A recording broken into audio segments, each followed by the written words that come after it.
Break બાદ આપનું સ્વાગત છે। સમાચારમાં આગળ વાત કરીએ। મુંબઈ ડોકયાર્ડની દુર્ઘટનામાં શહીદ જવાનોની યાદમાં 14 એપ્રિલ નેશનલ ફાયર ડેથી શરૂ કરી મોરબી નગરપાલિકા દ્વારા 8 દિવસીય જનજાગૃતિ અભિયાનનું પ્રેરક આયોજન કરવામાં આવ્યું છે।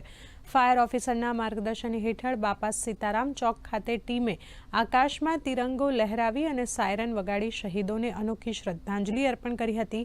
આ વિશેષ સપ્તાહ અંતર્ગત ફાયર ટીમ દ્વારા વિવિધ અત્યાધુનિક संसाधनों प्रदर्शन और जीवंत डेमोन्स्ट्रेशन द्वारा नागरिकों ने आग, पूर के अन्य कुदरती कृत्रिम आपदाओं सामे सुरक्षित रहवा अंगे मार्गदर्शन आपवामां आव्युं हतुं। आग लगा था, उसके कारण 14 एप्रिल मनाया जाता है।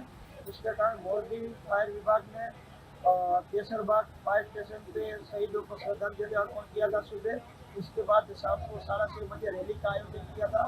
उसके बाद इधर बापा सीताराम चौक मोरबी में है, उधर व्हीकल डेमोन्स्ट्रेशन और इक्विपमेंट डेमोन्स्ट्रेशन रखा हुआ था।